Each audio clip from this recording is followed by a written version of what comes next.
si les clients ont besoin qu'on soit là à cette heure-là, eh ben tant pis, c'est la sortie de l'école, j'espérais aller les chercher, bah non. Salut tout le monde, bienvenue dans CCDQ. Concrètement, ça donne quoi? Aujourd'hui, je reçois Gaëlle. Gaëlle, c'est une personne hyper importante pour moi. C'est avec elle que j'ai fait mon premier bilan de compétences. Et franchement, je la trouve hyper inspirante, peps. C'est l'entrepreneur, qui a plein de boîtes. Plein de boîtes. Alors, attention, elle va vous en parler. Mais vous allez voir, c'est super intéressant. Allez, c'est parti. Salut Gaëlle. Salut. Oh là là, que d'émotion, ça commence. Salut Jen. Ça va bien? Bah écoute, très bien, je suis ravie d'être avec toi aujourd'hui, ça me fait plaisir. Moi aussi, franchement, ça me fait vachement plaisir. Ça fait un moment qu'on se connaît. Oh là, ouais, un peu moins de 10 ans. Ouais. On approche les 10 années. Ouais. Donc franchement, ça c'est beau. C'est beau, on se suit, on se soutient et on se donne des petits tips. Voilà. On est toujours présentes l'une pour l'autre. Je pense que c'est ça le plus important. Voilà. C'est dans les moments positifs comme dans les moments négatifs. Tout à fait, je confirme. Ouais, parce que quand des fois aussi, je t'appelais, ouais, même j'arrive pas, là, je comprends pas pourquoi ça fonctionne pas.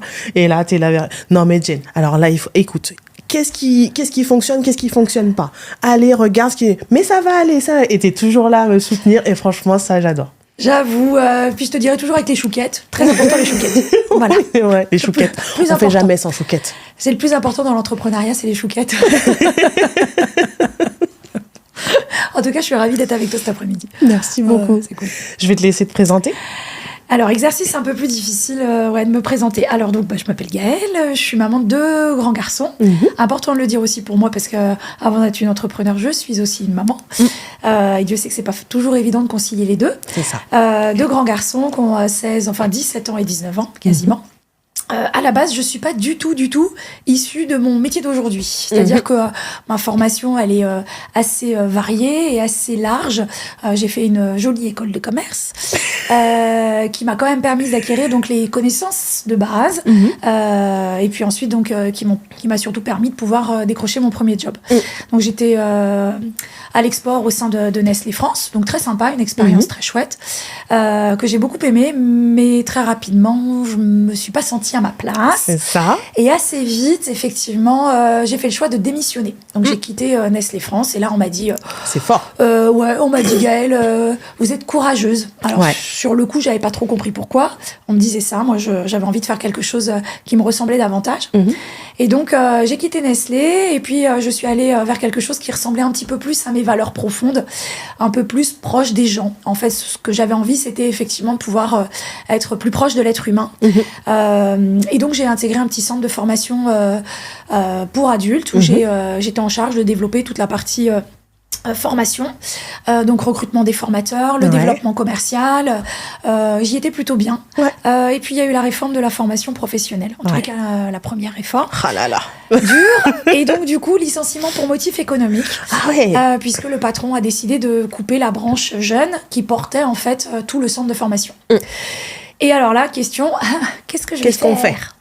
Donc, est-ce que je retournais faire du business, vraiment commercial pur, ou est-ce que j'allais vers quelque chose pour lequel je sentais que j'étais plus à l'aise et un peu plus alignée avec moi, c'est-à-dire vers l'être humain. Donc, j'ai entamé un premier bilan de compétences. J'avais 27 ans, 28 ans. Ce premier bilan a confirmé ce que je pressentais, à savoir que j'étais plutôt faite pour un environnement plus social, plus d'accompagnement, et avec un entrepreneuriat qui sortait déjà très fortement. Mais alors là, ça, c'est le caractère, ça. Oui, je crois. Il y a un peu de ça. Déjà, à l'époque, ça sortait comme ça. Mais je me sentais pas du tout les épaules pour faire ça. Donc, voilà, je me suis reconvertie totalement. Je suis devenue conseillère en insertion socio-professionnelle à Argenteuil, où je me suis occupée de jeunes qui étaient déscolarisés, pour lesquels on travaillait le projet et une réinsertion, avec en toile de fond toujours l'animation d'ateliers et de formation. Donc, je me suis formée, j'ai évolué, j'ai adoré accompagner ces jeunes. J'étais vraiment à ma place. Ça a été un gros challenge et puis l'envie d'aider les gens, à être présente pour eux. Et c'est complètement différent des adultes. Alors complètement, je dirais pas ça. C'est différent, mais non, c'est pas la même approche. C'est juste ça. Ça a été extrêmement formateur justement dans l'accompagnement des gens et dans cette idée de pas les sauver, mais juste d'apporter sa pierre à l'édifice sur le parcours de chacun et de laisser les gens évoluer tranquillement à leur rythme et d'être là comme un guide. Donc ça a duré quelques années et puis au fur et à mesure, donc je suis devenue chef de projet, j'ai évolué dans la structure. Et puis ensuite, l'envie de faire la même chose avec un public adulte. Donc j'ai travaillé avec un public adulte. J'ai fait un petit détour par un cabinet de conseil qui est venu me chercher pour faire du reclassement pour du public adulte, mais avec la partie sociale un peu moins présente, on va dire. Mais ça me convenait toujours pas parce qu'il y avait cet objectif sur la tête des gens. Ah oui. Qui me posait problème. On reste dans le monde de l'entreprise quand même. Et oui, il y a un moment, voilà. Mais j'étais pas à l'aise avec ça. Et puis après, on est venu me chercher pour prendre la direction de la structure d'insertion, ce que j'ai accepté de faire. Donc là, il a fallu tout construire. Un gros challenge parce que j'étais relativement jeune. J'avais 33, 34 ans. Et je me suis retrouvée donc à la tête d'une petite PME de presque 30 personnes, un gros budget à gérer, beaucoup de représentations politiques, un univers qui m'a beaucoup boosté et stimulé intellectuellement, parce que j'ai appris énormément de choses. Très très variées, y compris le management d'équipe, voilà, toute la partie droit, RH, etc. Mais de nouveau très éloigné des gens. Ouais, c'est ça, puisque là du coup t'étais en hauteur. En hauteur, et puis je me suis retrouvée aussi confrontée à une situation extrêmement complexe à gérer, ce qui fait que voilà, j'ai explosé en plein vol et je me fais un burn-out carabiné. Aujourd'hui, j'en parle très librement parce que j'ai pas de souci avec ça, et puis que voilà, on est aussi la preuve qu'on peut repartir de zéro, voilà, rebondir sans et apprendre et tirer des leçons de ces expériences passées. Et donc, à la suite de ce burn-out, donc j'ai négocié mon départ et donc j'ai quitté cette structure. Et de nouveau, en interrogation pour savoir où je vais. Exactement, qu'est-ce que je fais, où je vais, est-ce que j'étais vraiment dans la bonne direction. Donc, deuxième bilan de compétences. Et je te le donne en 1000, au cas où j'aurais pas compris exactement la même chose que 10 ans avant. Un peu têtu aussi, dans le déni. Voilà. Et à nouveau, l'entrepreneuriat qui sortait très fortement. Donc, qu'est-ce que j'ai fait ? Ça y est, banco, cette fois-ci, je me suis lancée et j'ai créé AEM. Et j'ai démarré donc d'abord en couveuse d'entreprise. C'était en mars 2015, donc bientôt 10 ans que je suis à mon compte. Bravo. Dans une vie d'entrepreneuse qui m'épanouit pleinement. Et j'ai démarré donc en couveuse d'entreprise parce que je trouvais compliqué de démarrer toute seule. J'avais besoin et envie de me faire accompagner. Et donc, j'ai intégré cette couveuse qui m'a permis de tester mon activité tranquillement. Il se trouve que pour moi, l'activité, elle a démarré très vite. J'ai même envie de dire des fois trop vite. En même temps, tu avais déjà coché toutes les cases. Tu t'étais formée, en fait. Tu avais énormément de compétences avant. Voilà. Donc, en fait, j'ai fait le choix de réinvestir les compétences que j'avais. Et j'avais surtout envie de pouvoir exploiter pleinement ce que j'aimais faire. En fait, l'idée de cet entrepreneuriat pour moi, AEM, ça a été vraiment de pouvoir développer et apporter ce que je savais faire de mieux. Et c'était accompagner les gens sous toutes ces formes. J'avais testé l'individuel, la formation, le groupe était quelque chose qui m'épanouissait vraiment.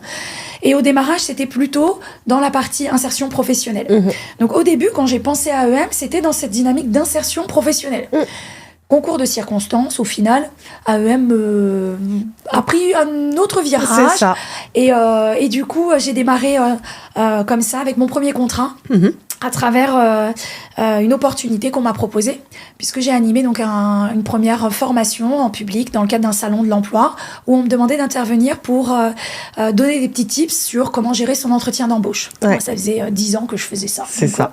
Assez facile pour moi, j'avoue, et très à l'aise.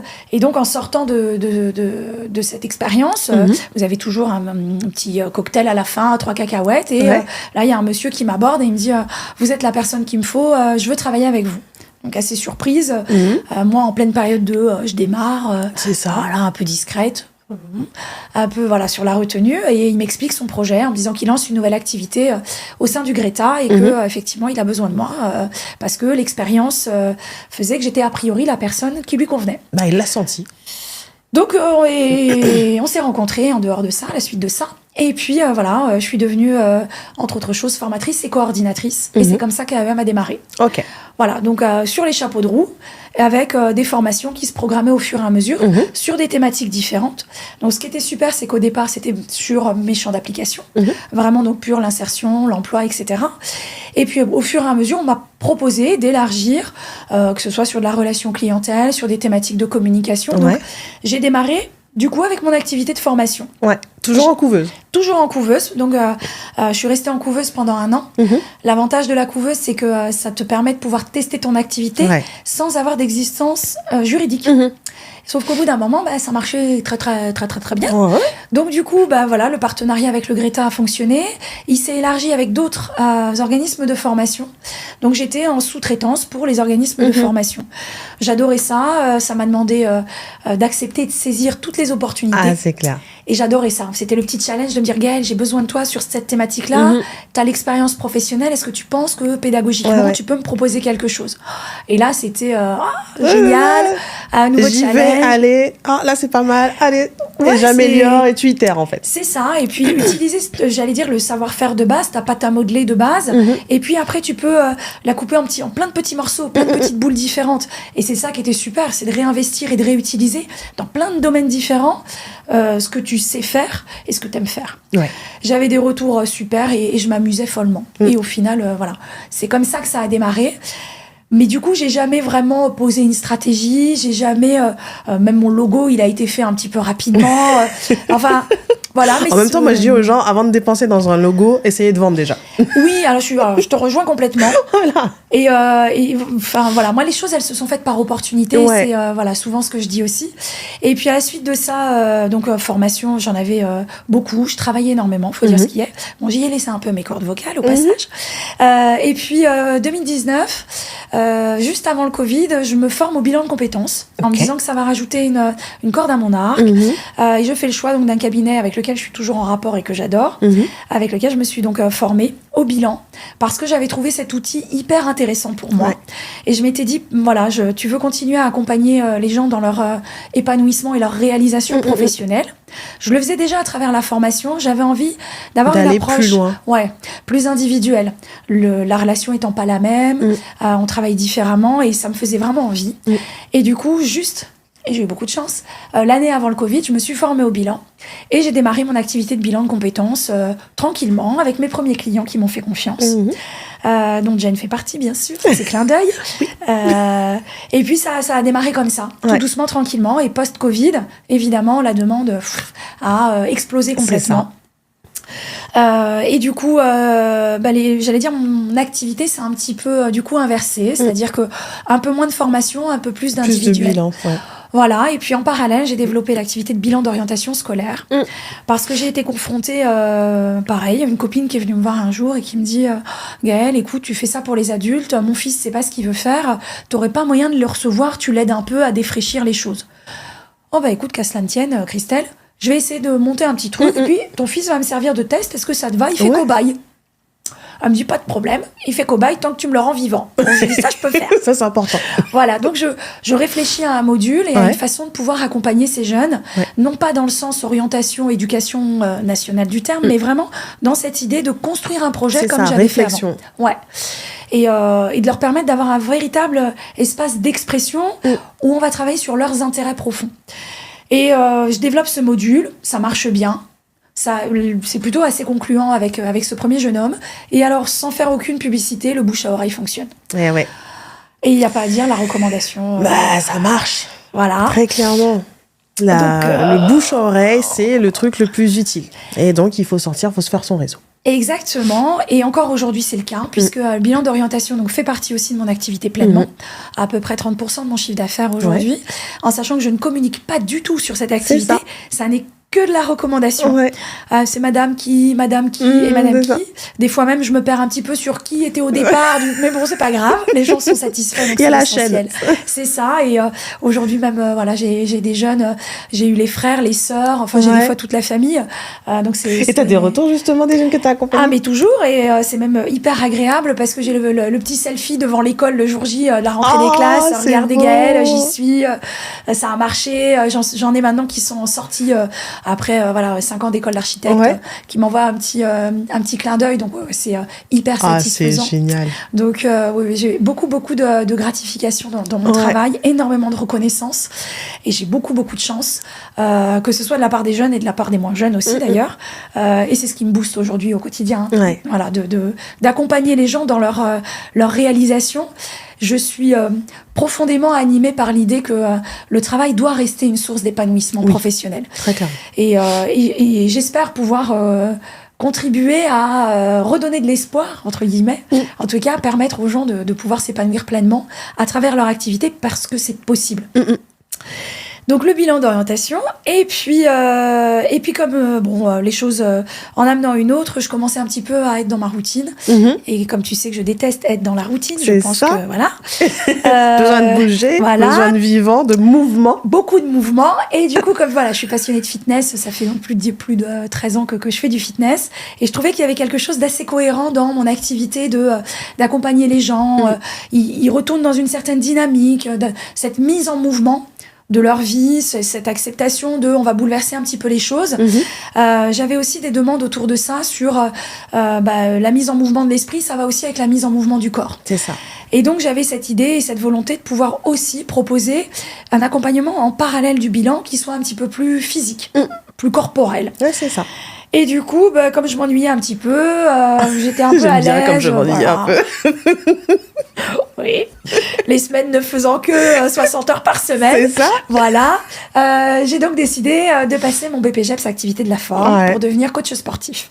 Donc pendant 1 an, j'ai suivi une formation en maintenant mon activité professionnelle, puisque la société fonctionne. Bah oui, elle fonctionne, elle tourne. Voilà. Et puis, donc ça a été un petit peu folklorique quand même pendant 1 an. Oui, moi je me rappelle les selfies et tes stories où tu lèves. C'est ça. C'était combien? Tu levais combien? Ouais, j'ai un peu plus de 100 kilos. Ouais. Oh là là. Je dis, mais elle est folle. C'est bon, ça. après, ok, j'ai compris que t'avais les gestes, que tu t'entraînais, que t'allais pas te péter le dos. Mais je me dis, mais waouh. Et puis c'est toujours pareil, c'est d'abord quand on est bien accompagné, forcément on te montre comment faire et du coup tu ne te blesses pas. Et puis quand tu prends du plaisir à faire les choses. Ça a été une année folklorique parce que je me suis retrouvée en formation avec des petits jeunes de 20 ans quand même. Alors là, on commence à t'appeler mamie. T'as eu madame? Voilà, non, j'ai t'as eu mamie. Et c'était mon petit surnom. Alors très sympa, j'avoue. Et je suis toujours en rapport avec ces petits jeunes qui sont super et qui ont été vraiment très dynamisants pour moi. Ouais, c'était très agréable. Ça devait être un beau partage. C'était super. Et franchement, voilà, difficile parce que retourner en formation, ça reste. Mine de rien, c'est encore l'apprentissage. Je suppose que t'as appris plein de choses théoriques. Oui, énormément. Sur le corps et tout. Et oui, je me rappelle certains termes que tu m'as dit. Je dis, waouh, il faut. T'as avalé les encyclopédies. Oui, ça a été à peu près ça, mais mon cerveau a eu un petit peu de mal à se reconnecter quand même. On n'a pas le même cerveau à 20 ans qu'à 45, mais voilà. Non, mais ça c'est au final très bien passé. Donc j'ai validé mon diplôme. Et puis à ce moment-là, effectivement, les gens qui m'ont formée, puisque quand tu passes ton BPGEPS, t'as une partie théorique, et puis t'as une partie pratique où tu es en salle de sport. Et il se trouve que les personnes qui m'ont accueillie pour faire ma formation étaient aussi des amis. Et ils m'ont dit, Gaëlle, on va pas s'arrêter là. Effectivement, si t'as envie, on veut que tu restes donner des cours chez nous. Donc, en tant que coach sportif, ce que j'avais pas forcément prévu au démarrage. Moi, c'était pour pouvoir proposer une activité en parallèle d'AEM. Oui, c'est ça. Mais, après le bilan. Voilà. Pas du tout en faire un métier estampillé coach sportif dans une salle de sport. Et puis ils m'ont même dit si tu restes avec nous et même si tu veux, écoute, associe-toi, prends des parts dans le club et tu seras la bienvenue. C'est une belle reconnaissance, confiance. Waouh. Ouais, ça a été une jolie marque de confiance, j'avoue. En plus, ce sont des personnes dans lesquelles j'ai énormément confiance et beaucoup d'estime. Ce sont des professionnels du coaching sportif. C'était eux de toute façon qui me formaient aux personnes. C'est ça. Alors, c'était d'autant plus intéressant pour moi que de me dire, on m'associe avec ces gens-là qui sont quand même des pointures dans leur discipline, tous les deux. Il m'a fallu du temps quand même pour me décider. Parce que quand je fais les choses, j'aime les faire à fond. Je fais pas les choses à moitié. J'avais peur de pas avoir suffisamment de temps et d'énergie pour pouvoir gérer les deux. Voilà. Donc, on a posé un petit peu les bases de nos accords et j'ai fini par accepter. Donc, depuis septembre 2024, je suis donc maintenant aussi co-gérante du Lady Coach Club à Aubonne, qui est une salle 100% féminine, qui me parle beaucoup en termes de valeurs, puisqu'elle donne aussi accès au sport à des femmes qui n'auraient peut-être jamais osé franchir la porte d'une salle de sport avec, tous les petits clichés qu'il peut y avoir avec. C'est ça. C'est une salle à taille humaine, hyper conviviale. C'est ça. Pour l'avoir vue, franchement, comme tu dis, hyper convivial, c'est chaleureux, on se sent pas jugé. Et Denis, que je connais, franchement, hyper approche, il est humain. T'as pas l'impression que si tu viens avec 100 kilos, qu'il va te dire non, mais qu'est-ce qui s'est passé? Non. Non. Au contraire, il va vraiment te booster, te porter, tout comme toi en fait. Vous avez les mêmes visions et ça, c'est top. Ouais, Reda, donc, est notre troisième associé, partage aussi ces valeurs-là et c'est aussi pour ça que j'ai accepté. Je l'aurais pas fait avec n'importe qui, qu'on soit clair. Et voilà, donc aujourd'hui, je m'épanouis pleinement partout. J'ai fait le choix de pas choisir. Parce que voilà, quand j'ai annoncé que je devenais associée dans cette salle de sport et que je gardais l'activité de coach sportif, les gens m'ont dit mais tu laisses tomber AEM? Mais j'ai dit hors de question, pourquoi choisir? Et au final, c'est ce que je dis aussi aux gens que j'accompagne aujourd'hui, quand ils sont dans le cadre d'une reconversion avec la volonté de développer une activité. Mais je leur dis mais vous n'êtes pas obligés de choisir. C'est ça. Ce sont des aménagements. Exactement, et c'est ce que permet en plus aujourd'hui certains statuts qui nous permettent de pouvoir cumuler des activités. Et tant qu'on est bien, j'ai envie de vous dire, aucun choix n'est définitif et rien n'est obligé. Enfin, on n'est pas obligé de faire ou tout ou rien. C'est ça. On peut aussi couper la poire en deux. C'est pas binaire en fait. Exactement, c'est ce que j'ai découvert aussi.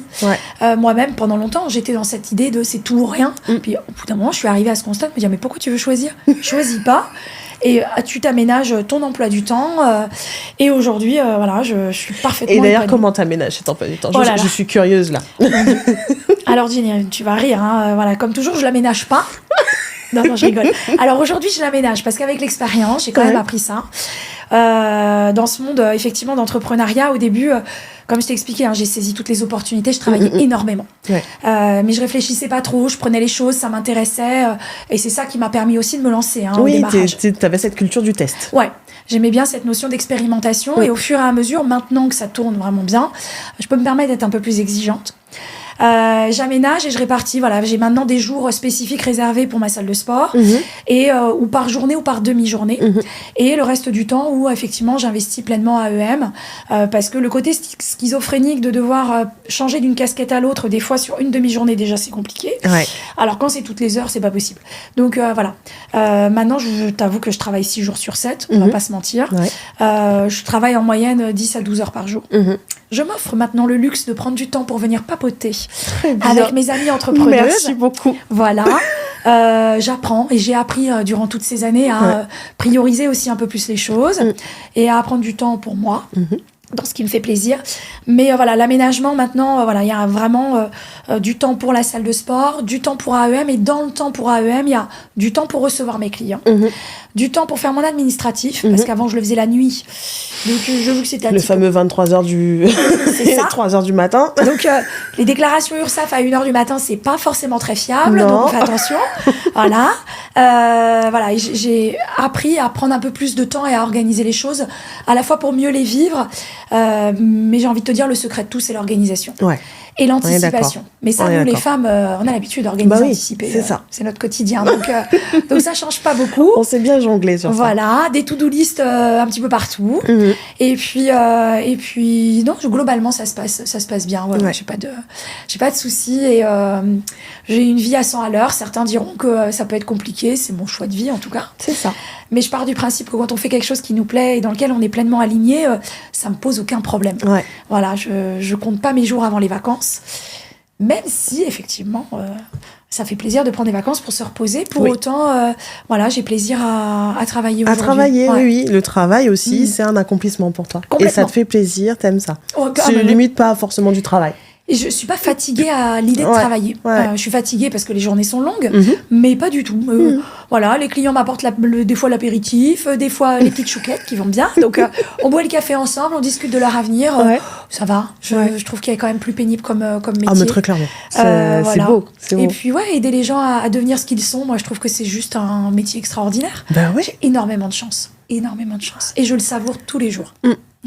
Mais d'ailleurs, tu lances une nouvelle offre en ce moment sur l'accompagnement, lancement, création d'entreprise. Oui, effectivement. Alors, comme je t'expliquais, c'est que les choses se sont construites par opportunité. Voilà, j'ai toujours saisi toutes les opportunités. Il se trouve que à l'issue du bilan de compétences, de plus en plus maintenant, de mes clients font la démarche de se lancer en tant que créateur d'entreprise dans dans ce qu'ils ont envie de développer.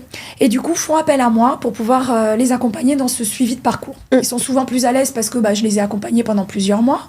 Forcément, il y a un lien un petit peu spécifique qui s'est tissé. Créé. Et du coup, aujourd'hui, donc, je développe cet accompagnement à la création d'entreprises en individuel. Donc, très spécifique pour eux.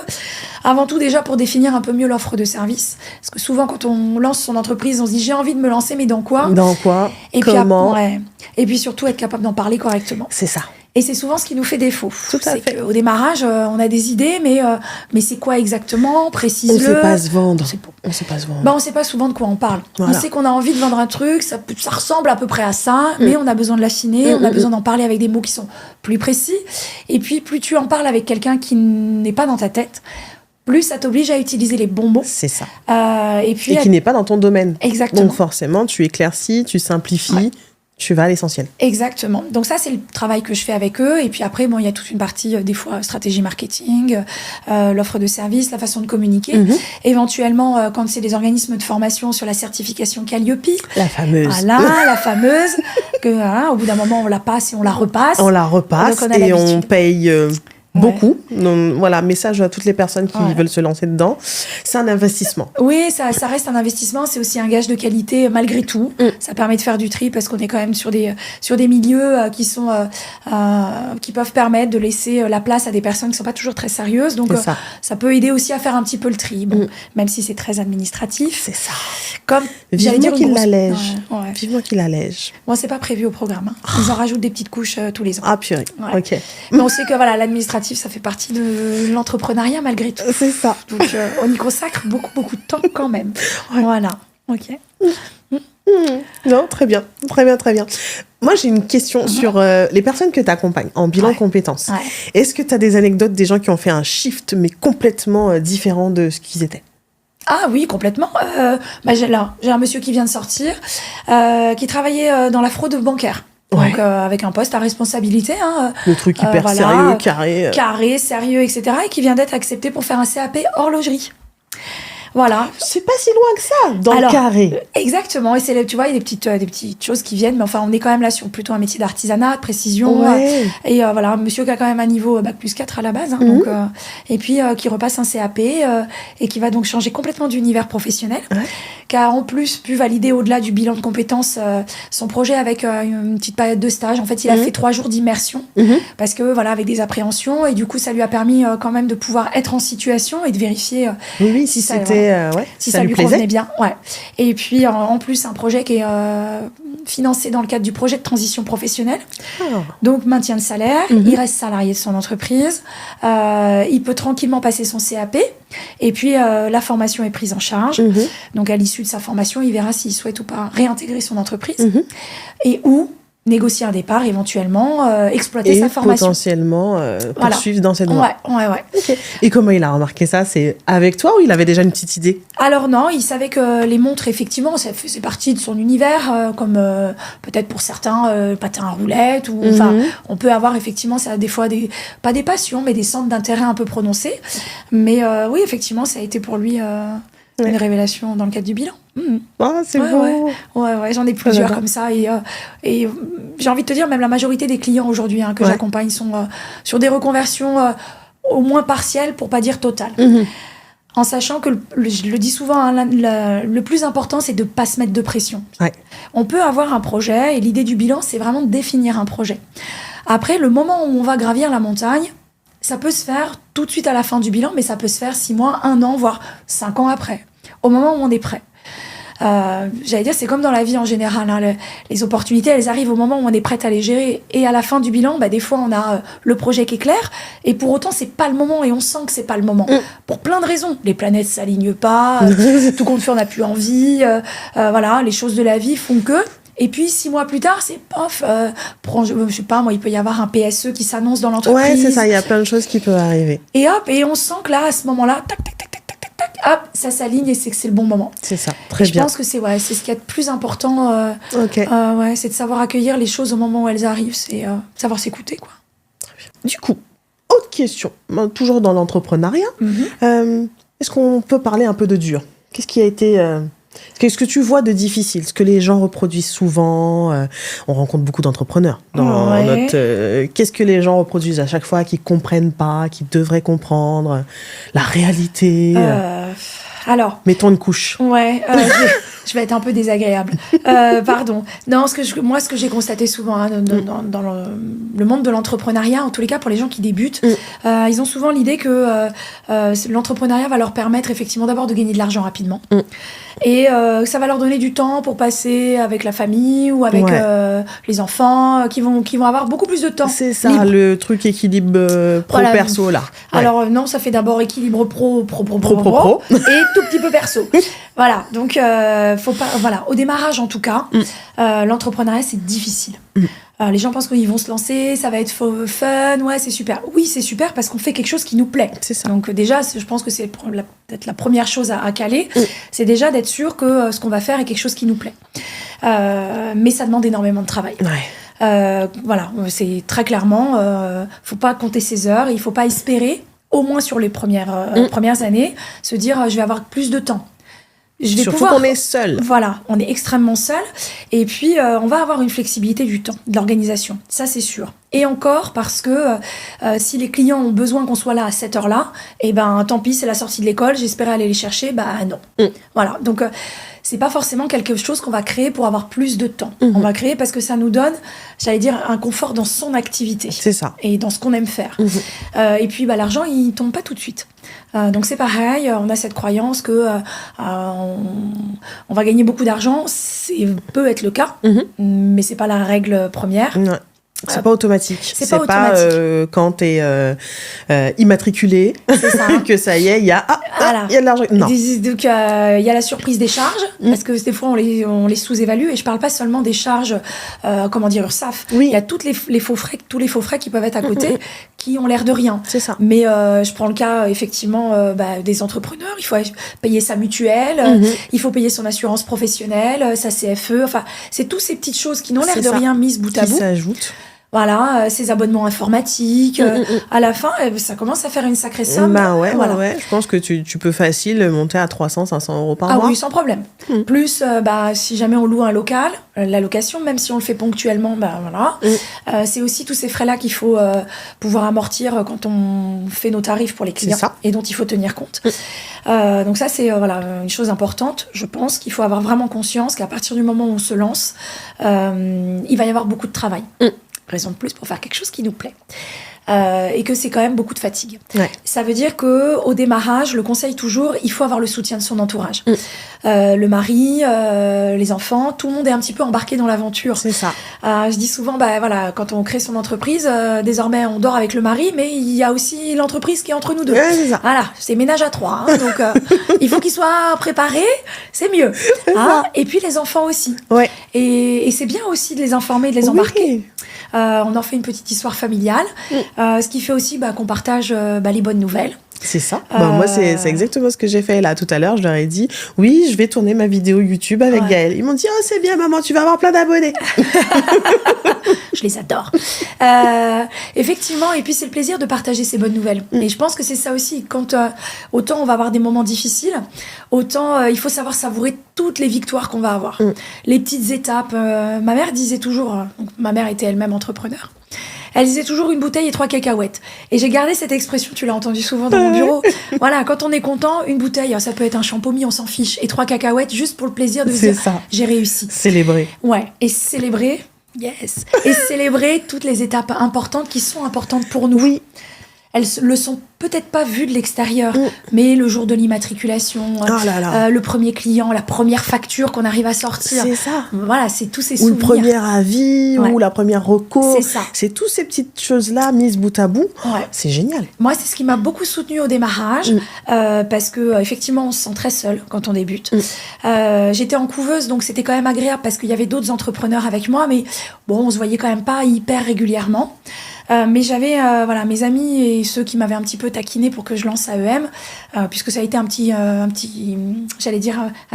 défi au démarrage. C'est un de mes amis qui m'a piqué comme ça en me disant t'es pas capable de le faire. Ça c'est le truc à ne pas me dire. Surtout pour une sportive, challenge là. Voilà, c'est ça. Et lui il m'a piqué direct et hop, Je dis ok, chiche. Et je me revois en train de lui envoyer le message en lui disant chiche. Et c'était parti, j'avais mis les doigts dans la prise. Il me manquait cette petite étincelle. Mais du coup, après, je les ai embarqués avec moi. C'est-à-dire que chaque fois que j'avais une bonne nouvelle, voilà, super avis, hop, je leur envoyais l'avis. Il s'est passé ça aujourd'hui. Tous les petites satisfactions du quotidien. Et c'est ça qui m'a porté au fur et à mesure et qui m'a accompagnée. Et dans les moments difficiles, encore aujourd'hui, les périodes un petit peu des fois, parce que l'entrepreneuriat, c'est comme ça. Ah oui, c'est en dents de scie. Et dans les périodes difficiles, c'est juste cette amie ou cette entrepreneuse avec qui on partage des choses, à qui on va pouvoir dire hey, regarde, j'ai eu un super avis, ça y est, aujourd'hui, nouveau client, je respire, je suis contente. Toutes ces petites choses qu'on arrive à partager et qui nous permettent de casser l'isolement. C'est ça. Et c'est ça qui est important parce qu'au final, on est quand même très seul dans nos inquiétudes, dans nos soucis. Peu de gens les comprennent. Ouais. D'ailleurs, souvent, l'entourage qui est assez salarié, il va vous dire mais prends une journée de repos, mais pourquoi tu travailles le dimanche c'est ça. Parce qu'ils sont pas... C'est pas la même réalité. C'est juste ça. Donc, il faut leur pardonner. Ils ne comprennent pas. Ils sont très gentils. On les aime beaucoup quand même. On va rester juste sur le sujet apéro, mais on va pas aller sur l'entrepreneuriat. C'est ça. Ils vont avoir du mal à comprendre d'abord ce qu'on vit et ce que ça peut représenter en termes de satisfaction aussi pour nous.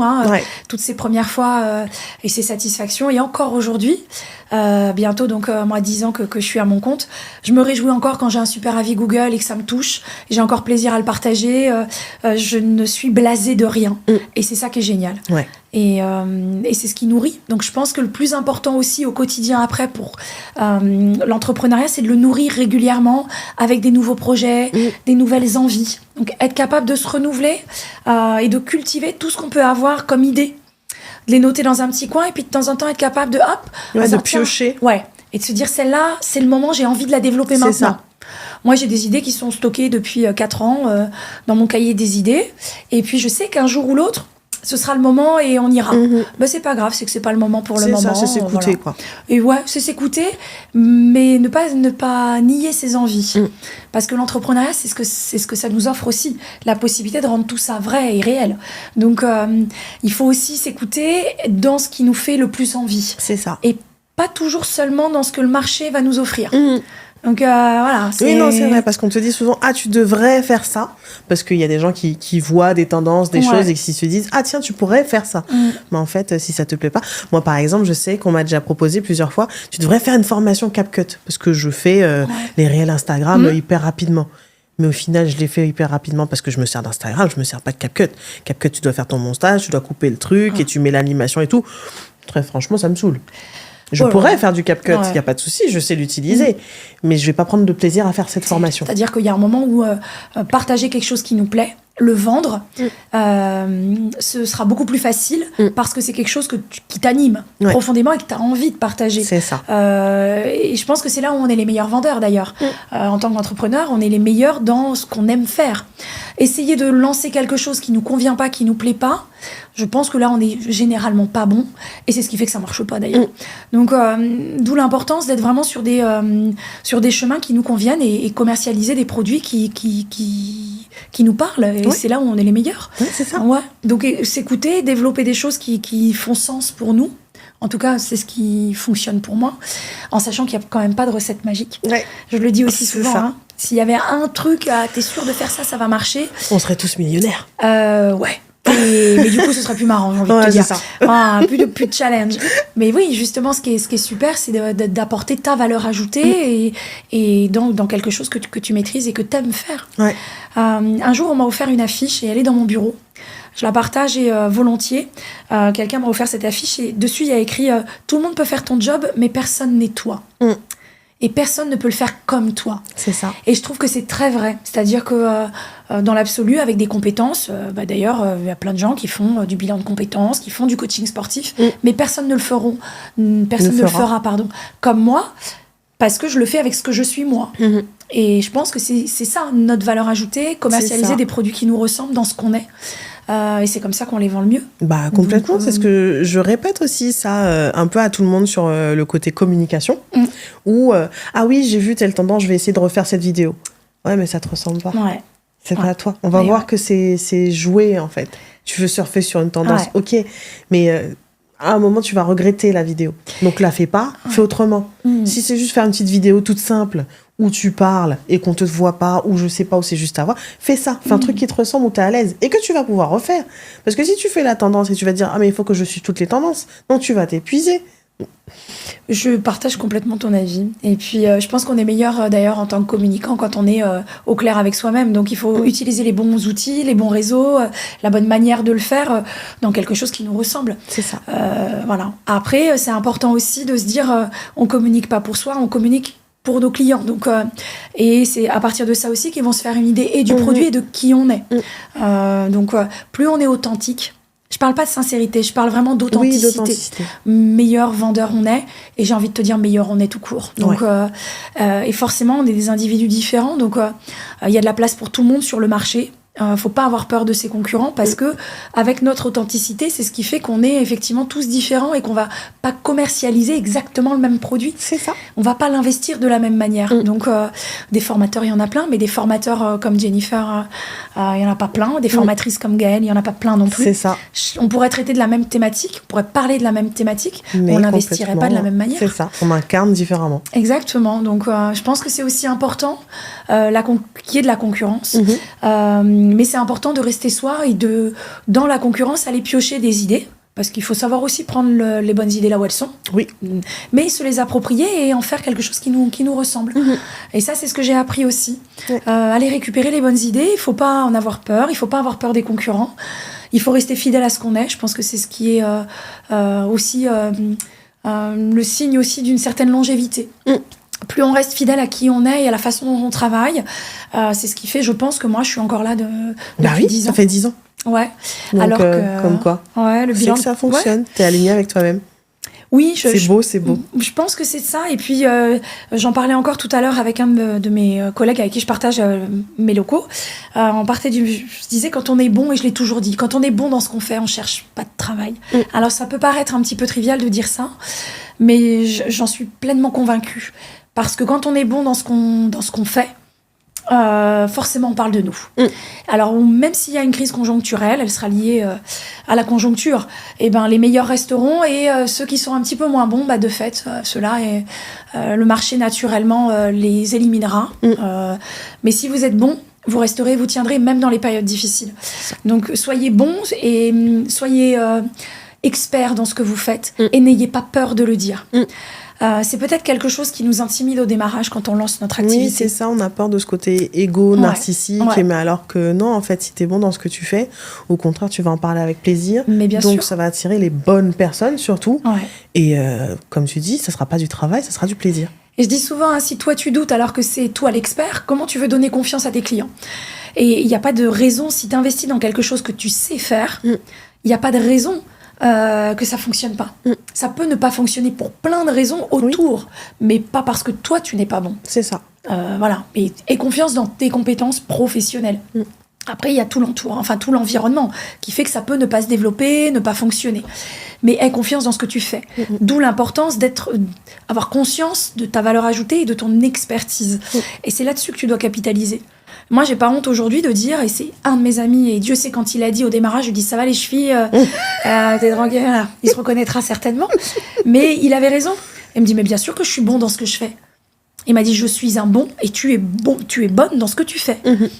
Et je me suis dit, mais ouais, ça fait 15 ans que je fais ça. Effectivement, 15 ans que j'accompagne des gens dans l'individuel et ou dans le collectif. Donc il y a un moment, oui, effectivement, c'est ça. Je suis bonne dans ce que je fais. Ça fait des années, Jen, que tu travailles sur les réseaux. Depuis que je te connais, tu es une experte dans ton domaine. Bien sûr que tu es bonne dans ce que tu fais, c'est évident.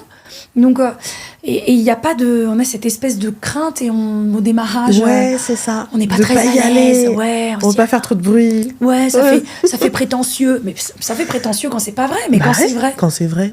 Allez-y. Pourquoi s'en priver ? D'ailleurs, pour ça que les clients font appel à nous. Donc, il ne faut pas oublier pourquoi est-ce qu'on vient à nous. On vient à nous parce qu'on est des experts métiers. C'est ça. Alors, on n'est pas expert dans 26 choses, mais... voilà. Quand on est bon, on est bon. Quand on est bon, on est bon. Et il faut savoir le dire et sans pudeur. Ouais. Et souvent, que j'ai remarqué quand on démarre, voilà, on a ce problème de légitimité. On se dit, se faire payer pour quelque chose... c'est une valeur ajoutée, c'est une expertise. Et c'est important d'avoir conscience au démarrage de cette expertise qu'on a et qu'elle se monnaie. Et qu'elle se monnaie et elle s'achète. Quand vous allez acheter du pain, vous allez chez le boulanger, vous n'allez pas chez le boucher. Parce que vous savez que vous allez acheter une bonne baguette. Voilà, c'est le même principe. Voilà, très clairement. N'est-ce pas? J'aime bien. Non, j'aime beaucoup aimé cet exemple. C'est très clair. Il vaut ce qu'il vaut. Si on parle un petit peu des temps de pression, comment tu fais pour... On a parlé agenda, mais à un moment... Comment tu prends soin de Gaëlle? Alors, je prends soin de Gaëlle parce que j'ai toujours fait beaucoup de sport. C'est ce qui m'a...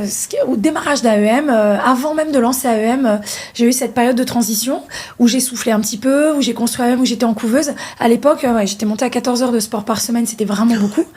14 heures.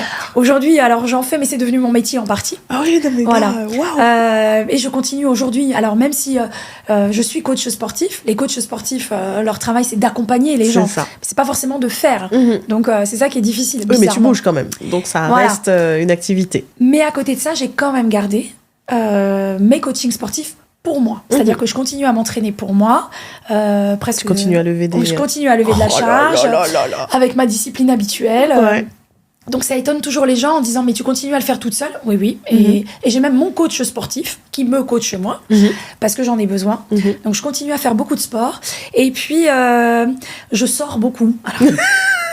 Alors, il faut du fun, Nathan. Mais oui. Et oui, alors c'est quelque chose, oui, je continue. Alors bien sûr, j'ai ma vie de famille qui est importante pour moi. Mais au-delà de ça, j'ai toujours aimé aller passer du temps au restaurant avec mes amis, avec des gens que je côtoie, aller chercher de l'énergie positive, rire de choses des fois qui peuvent paraître très futiles, aller voir des pièces de théâtre. Je suis confrontée toute la journée à des gens qui parfois sont en difficulté, en questionnement. Voilà, donc j'ai aussi besoin, moi, de pouvoir avoir... de lâcher. Une bouffée de fun. Ça me va bien. Donc, je suis assez adepte de la vie. Alors, la vie nocturne, n'exagérons rien, mais voilà. Mais d'un bon resto, exactement. Des copines sympas, un verre, et on rigole. Et sans aucune culpabilité. Qu'on soit clair, j'ai besoin, moi, d'être bien pour être bien dans mon job et surtout bien avec mes enfants. Donc, voilà, c'est ce qui me permet de pouvoir avoir du temps de qualité avec ma famille aussi. Non, c'est très beau, c'est très beau. Voilà. Et le rituel du dimanche soir, le bain. Très important. Le bain du dimanche soir. Le bain du dimanche soir. Il y a les bougies, il y a les bulles. Alors, pas de bulles, mais il y a les bougies, le bouquin, des fois le verre de vin, à consommer avec modération. Mais ça fait des années. Alors, c'est les petits rituels que j'ai gardés. J'ai 1 heure où, le dimanche soir, ne m'appelez pas. Voilà, à 19h, 19h30, je suis dans ma baignoire. Et ça a été toujours, et ça fait depuis presque 15 ans, le dimanche soir, c'est sacré. Je suis dans ma baignoire et c'est 1 heure que pour moi. Et ça me fait... Alors, ça peut paraître anecdotique, mais c'est un rituel qui est extrêmement important pour moi, où c'est vraiment 1 heure où je peux même des fois préparer ma semaine, je peux penser au travail, mais il n'y a pas de parasitage extérieur et pas de sollicitation. Donc, des fois, c'est là aussi où je retrouve une espèce de forme de créativité, où ça laisse la place à des nouvelles idées, une nouvelle façon d'aborder les choses, résolution peut-être même d'un problème lambda, mais 1 heure où je débranche complètement. Ah, bien. Non, bien. Non, moi, je débranche soit en lisant. J'aime bien les mangas. J'adore lire un manga, donc ça depuis petite. Donc forcément, je vais dessus. Je me suis mis en favori tous mes trucs. Alors celui-là, il est sorti, l'épisode est sorti. Ah oui, mais il se passe... voilà. Je suis à fond dedans, je suis immergée dans les trucs. Et ça me détend. C'est génial. Et les séries coréennes. Et les séries coréennes. Yes. Ah là, je peux t'en citer plein, mais bon, ça sera un autre sujet. Ça sera un autre épisode. mais c'est génial. J'adore. Non, mais je serai bilingue coréen un jour. Ça, Ah, pourquoi pas? Ah oui, j'ai déjà commencé, donc ça va pas tarder. C'est un autre objectif. Dernière question. C'est quoi ta chanson préférée? Ah, alors ça, c'est une bonne question. Alors, je te dirais comme ça de prime. Alors, ce qui me vient tout de suite à l'esprit, parce que je suis très éclectique en matière de musique, ce serait La vie en rose, mais pour le titre. Parce que Cui les oiseaux, parce que j'ai eu... parce que je trouve que c'est... J'aime ce titre, La vie en rose, parce que c'est un peu comme ça qu'en ce moment je la vois. On parlait de cette vie compliquée parfois d'entrepreneur où il y a des hauts et des bas, et des fois même dans la même journée on va démarrer hystérique, hyper en forme, et on finit au fond du trou, et hop, ça repart 2 heures après. Mais cette croyance, oui, que la vie est belle et que la vie est douce malgré tout. Ma chanson préférée. Ah, très bien. Moi, je la mettrai comme ça inspirera d'autres. Pourquoi pas, à l'occasion. Merci beaucoup. Avec plaisir. Je te dis à bientôt alors. À très bientôt. Ouais. Oui, tu reviendras comme toutes les autres. Merci Jen. Merci à toi. Merci à tous d'avoir regardé CCDQ. Dans le prochain épisode, on va recevoir une personne qui va nous faire saliver. C'est de la pâtisserie. Vous allez voir, elle est très grande, elle est belle et elle est extraordinaire. Allez, à bientôt.